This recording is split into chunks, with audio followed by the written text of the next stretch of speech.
በታል እንደዚህ አይነት ቀላል ነገሮችን ለማድረግ ብሏል። ከባጭሩ እንደዛ ነው። እሺ እኔ ዝም ብያለሁ። አሁንም 2 ደቂቃ ወይም 1 ደቂቃ ተኩል ላወራበት፣ ምክንያቱም አንተ ሐሳብን ጠቅላላ አሁን ሐሳባችንን ተራ በተራ ሼር እያደረግን ነው። በቆይ አንዴ ግን ይሄ እምነት አሁን ያንተ ብቻ ነው ወይስ አሁን እዚህ ጋር ያሉ የፕሮቴስታንቶችም ነው? አሁን ጌርሳም አንዴ ይቅርታ አድርግልኝና ከኔ ጋር ጨርስና ጌርሳም አንዴ ትቀጥላለህ። ከኔ ጋር ጨርስና ኖ እኔ ናስኩማ ጌርሳም ጋር መሄድ ምንድነው? እኔ ያለሁኝ እኔ ሳላወራ እኔ ናስኩማ ጌርሳም አንተ እኮ አወራህ፣ አነበብን፣ ጨረስን እኮ። አይ ማጠቃለያውን ስጠኛ። አሁን እኮ አፍርሰሃል አንተ መጨረሻ ላይ።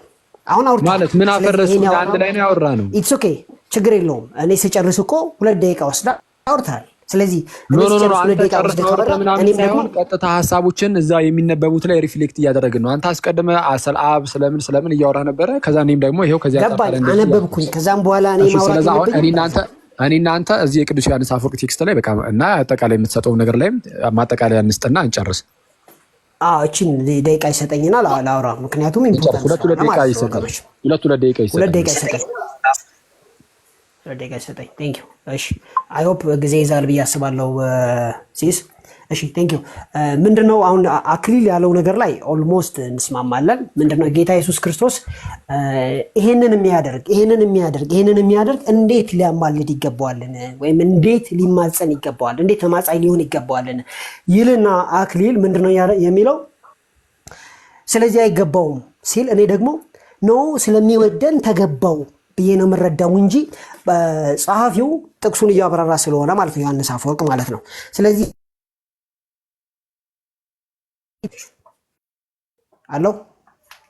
አለሁ ወይ ዳኒ? አለ ጌታ ሰው ቀጥል። እሺ ስለዚህ ማለት ነው። ስለዚህ እኔ ምን እያልኩ ነው ያለሁት? እንዴት እንደዚህ ሊያደርግ ተገባው? የሚፈጥር ከእግዚአብሔር ጋር አብ ጋር እኩል የሆነ እንዲህ የሆነ ስለሚወደን ስለኛ ያማልዳል ብለን እንረዳለን ማለት ነው። ወደ ወገኖቻችን ስንመጣ ግን ይሄንን ቃል ወደፊት ተሻግረው ያማልዳል የሚለውን ይፈርዳል ስላሉት ከግዕዙም ጋር ወይትዋቀስ መንቲያነ የሚለውን ስለማይስማማ ይሄን እንዲያስተካክሉ ጠይቀን ይሄንን ሙግት ጨርሳለሁ ማለት ነው። አመሰግናለሁ። እሺ አክሊል ቀጥል። ግን በማዕከል ለማሳሰብ ያክል ያ ከአባቶች ጥቀሱ እየተባለ ነበር። እሺ ከሱ ጋር እያይዘህ ቀጥሉሽ።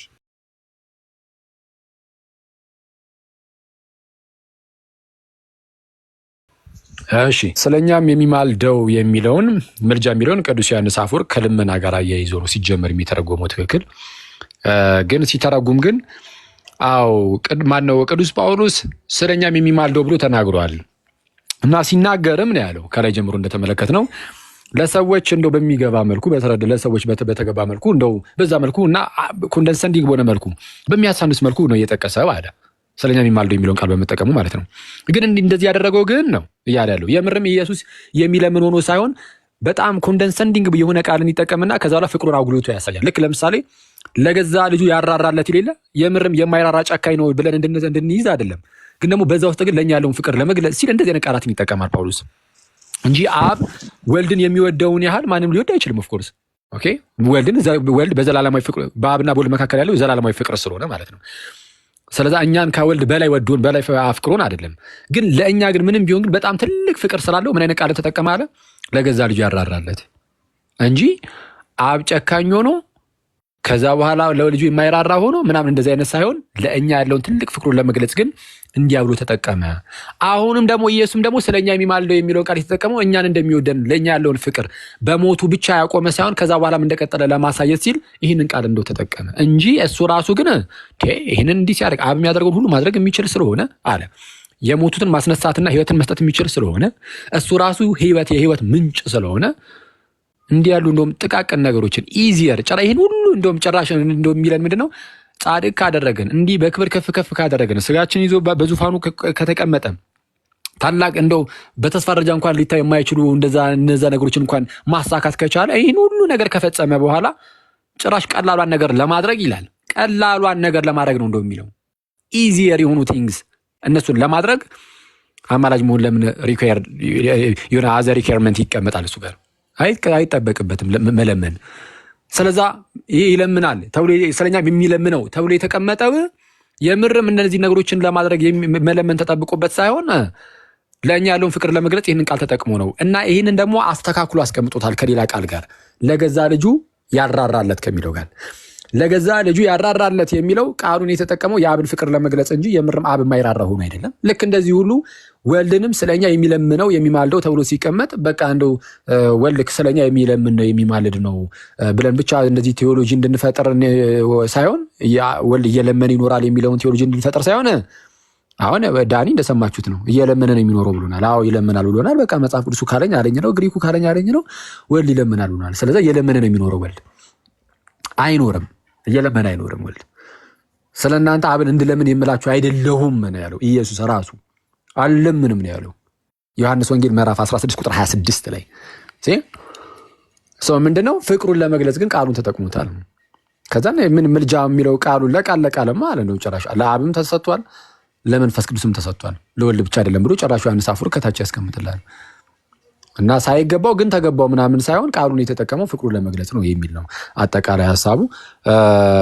ቀደም እንዳልኳችሁ ግን ይሄ የዚህኛው ላይ ባይሆንም በተለይ አሁን ዕብራውያን ምዕራፍ 7 ቁጥር 25 ላይ ምናምን ስለ እነርሱም ሊማልድ ዘወትር በሕይወት ይኖራል ሲል እየለመነ ይኖራል ሳይሆን አንድ ጊዜ በጌታችን በክርስቶስ ኢየሱስ የተሰራው ያ ስራ ለዘላለም ጸንቶ የሚኖር ስለሆነ ሰዎች በዚህ መልኩ አሁን ያንን ወስደው እንደው ከዚህ አንጻርችን ተጠቅሜ ነው ብለው ቢናገሩ እኔ ፐርሰናሊ ችግር የለብኝም።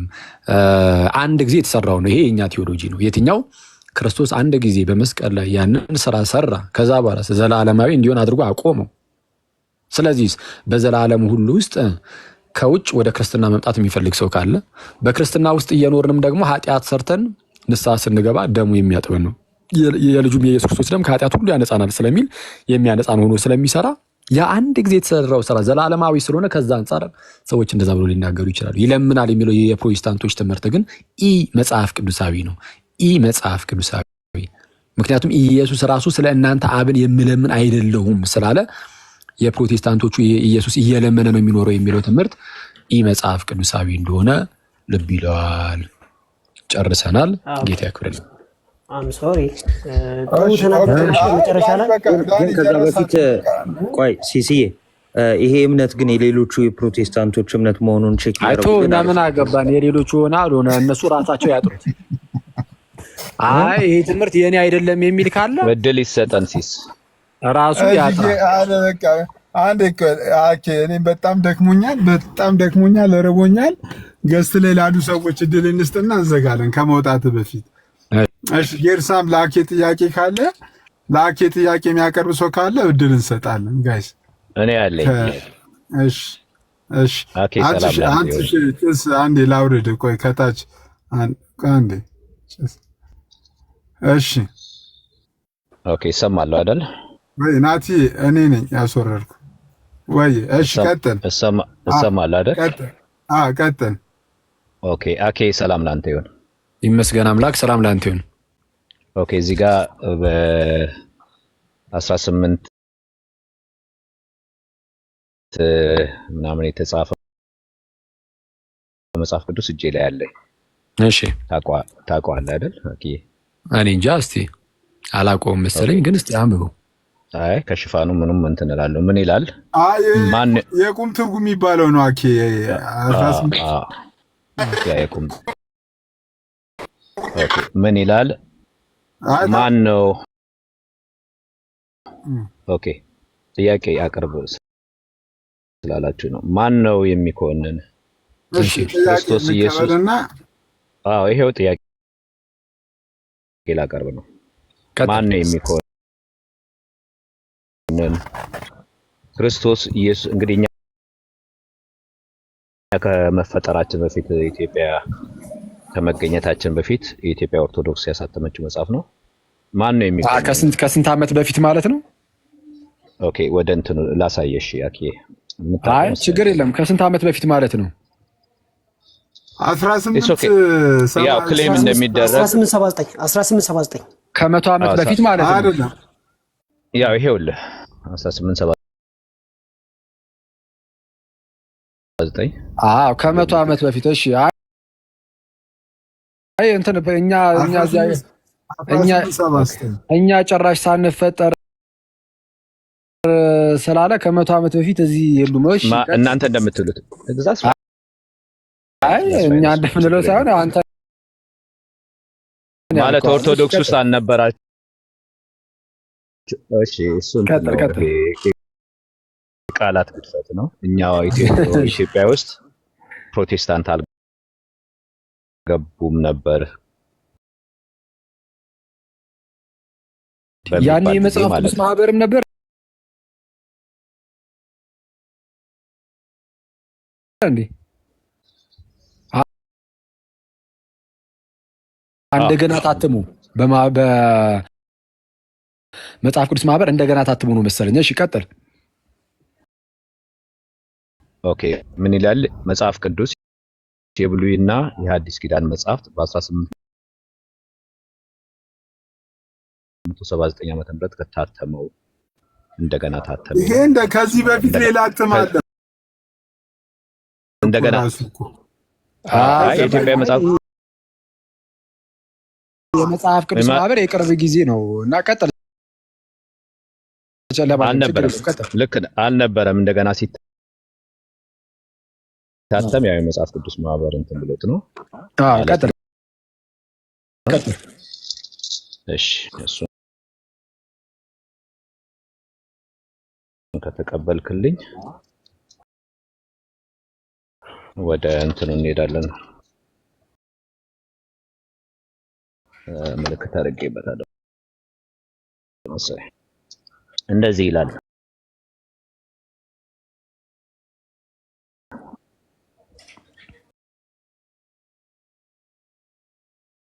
ይታያል አይደል?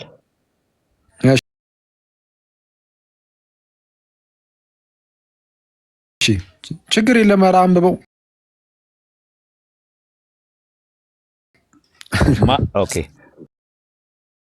ኦኬ ማን ነው የሚኮንን?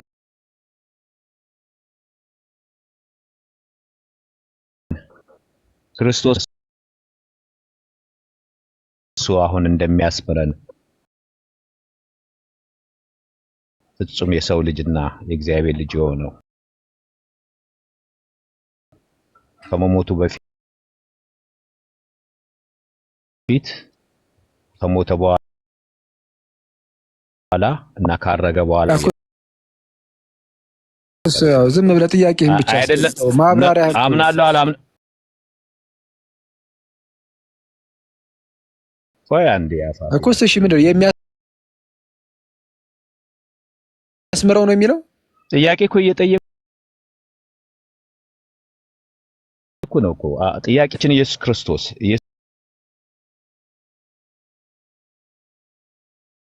ትናንትናም ዛሬም ለዘላለም ያው ነው ይላል። ኦኬ እና ይሄ ኢየሱስ ክርስቶስ ዝም ብለህ ወደ ጥያቄ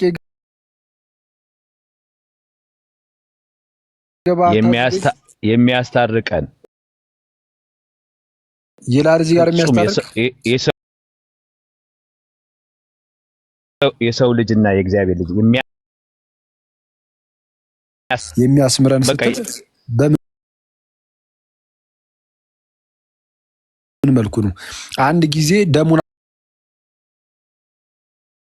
አፍስሷል። ያ ባፈሰሰው ደም ያስምረናል ነው?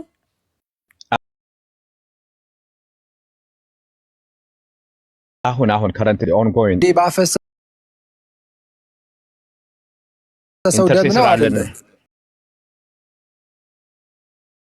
እሱማ አንዴ ባፈሰሰው ነው። እሱ አንዴ ባፈሰሰው ደም ማሁል እንዴ ይሄ ሰውዬ አሁን ቅድም ስናገር ነበር። አንዴ በቃ እሱን አናምንም። ቆይ ችግር የለም። አንዴ ባፈሰሰው ደም ካልክ በቃ አለቀ። አንዴ ባፈሰሰው ደም ሁሌም ቢሆን ስንማር ስለሆነ ስለዛ ራሱ ሊቀ ካህናቱ የሚምር ነው። የሚያስምር ብቻ አይደለም። እናንተ እንደምትሉት የሚምር ነው እሱ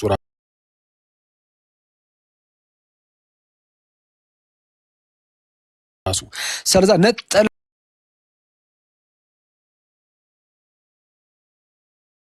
ላን የሚያስብ ክርስቶስ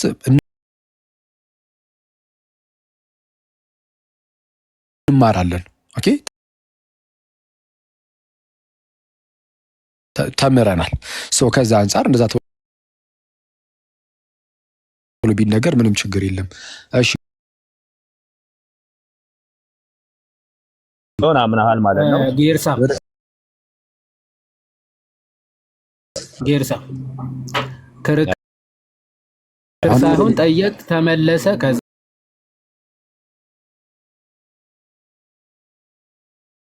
ሚውት ታደርጋለህ።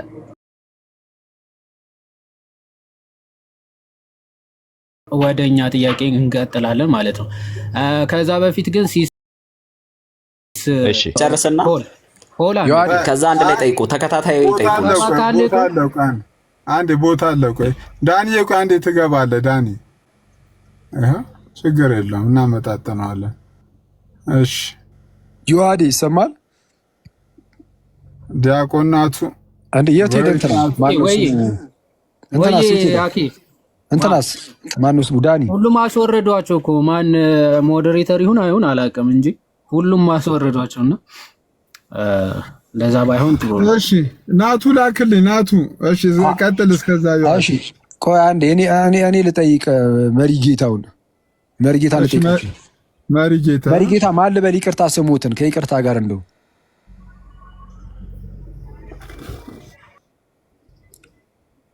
መሪጌታ አሉ። አይ ቲንክ ግዕዝ ብለህ ሌላ ነገር ስታወራ ነበር። አሁን መሪጌታ ጋር አውራ ግዕዙ አንዴ ራሱ አክሊል ያስወረደ። እሺ መሪጌታ ማን ሰላም ለእርሱ ይሁን። እንደምን አሉ? እግዚአብሔር ይመስገን። ማን ልበል? እርሱ እንዴ መርግ ማን አስወጣ? ሲስ ማናቸውም ማስወረድ አትፍቀድ። ሞዴሬተር ውሰድ። መልሰው አኪ ተጠያቂ ነው አይደል? ስለዚህ አንድ ተጠየቀ። አሁን እኛንን የምንጠይቀው። ስለዚህ አኬ እጠይቃለሁ አለ እንትና። ስለዚህ እሱ ይጠይቃል። ከዛ በኋላ ይቀጥል ከተባለ ከእናንተ አንድ ይጠይቃል፣ ከዛ ከኛ አንድ ይጠይቃል። እንደዛ ነው የሚሆነው። ችግር የለም። ሲስ ኦኬ፣ አንተ ነህን አስወርደውና ፖልን አስገባው። ቆይ አክሊል አንዴ አልወርድም። ገርሳውን ከፈለክ አንተ ወረድለት ለፖል። እሺ መብቱ ነው። ሁላችሁም ቆይ አክሊል አንዴ ይምጣ። እሺ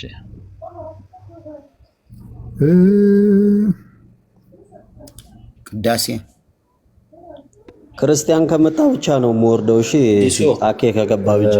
ከዛ ውጪ እንዳትነካኝ፣ ለፕሮቴስታንት እንዳትነካኝ።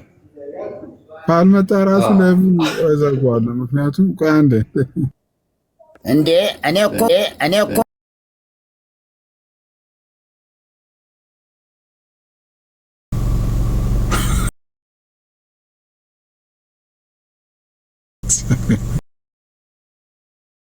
ነገር አለ።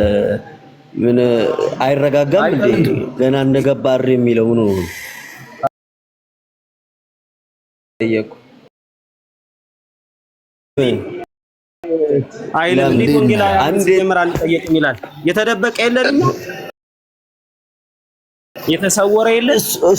እሱ ደግሞ ጥያቄ እንደምትፈሩ እኮ ዳኒ ያሳየን እኮ። ወንጌላ አማኝ ምናምን ነገር ትላለህ። ወንጀል ነበርክም ዝም በል እለፈው። ስለነበርኩት ነገር ግን ማውራት እችላለሁ ወዳጃችን። በቃ ርዕሱ ምን ነበር? እሺ ታውቀዋለህ? ኦኬ ጋይስ ይኸውልህ የእናንተ ጥያቄ እኛን አንፈራም። በቃ እለፈው። እሺ የምትወያይ ሰው አትመስልም። አሁን ጥያቄ ፈራችሁ ምናምን ስትል ምንም መወያየት ማለት እኮ አወክ ማለት አይደለም ወዳጄ። እወያያለሁ ብሎ አውቃለሁ ብሎ የሚገባው አይደለም። ለገስት ድምቀት ነህ እንጂ ምን አገባኝ ሰው ነው እኮ ዲቤት ገብተህ ተው እንጂ ሙሌ። እኔ ምን አገባኝ ስለዚህ አባት የምትል ሰው ደግሞ ምን ተወያያል? የምን ይጠቅማል? ማን ጋር መውጣት ይችላል። እንዴት እንዳለቀ ኢኖይስ ዙሮ መውጣት ይችላል። መውጣት ይችላል። ሙሌ አለ ራስ አይ እኔ እንደዚህ ሰው ማሳፈር አልወድም ታውቃለህ። ለዛ ነው አሁን የገስት ድምቀት ምናምን ምን ታውቅና የሚለው ራስ እኮ ነው የምታፍረው። እስቲ ቆይ አንዴ አንዴ ቆይ አሳፋሪ። እሺ የገስት ድምቀት ምናምን ላልከው ያው እንግዲህ ማነው ድምቀቱ ከተባለ እዚቹ ጋር አንድ ጥያቄ አንስቼ ከጆን ጋር ላከራክር ይችላል።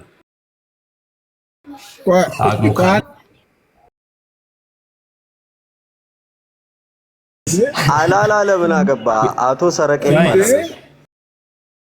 ሲሶ ጴንጤ መርጌታና መነኩሴ ኖሮ መርጌታ ምንድናቸው? ናቸው እንዴ? አንድ ሌላ ሰው ቆይ መርጌታነታቸውን ያጸደቀው ማንንም እንዳትስቡልኝ ካም በኋላ ከኔው መርጌታነታቸውን ያጸደቀው እኮ ጴንጤ ነው። ሲስ ማን ነው? ጆ አይ ናቸው ወይ ነው እኔ ያልኩት። እሳቸው ጴንጤ ናቸው? አዎ በትምህርት ጴንጤ ናቸው አይደሉ? ኦርቶዶክስና ጴንጤ ኦርቶዶክስ የምትለው ለምሳሌ ቆይ ጆዬ ቆይ አንዴ ኦርቶዶክስ እና ጴንጤ የሚመሳሰል ትምህርት አለው ብሎ ማጠጋጋት አያስፈልግም። ትምህርት ከሆነ የሰውየው ትምህርት ቆይ አንዴ የሰውየው ትምህርት ተመዝኖ የጴንጤ ከሆነ ሰውየው ጴንጤ ነው።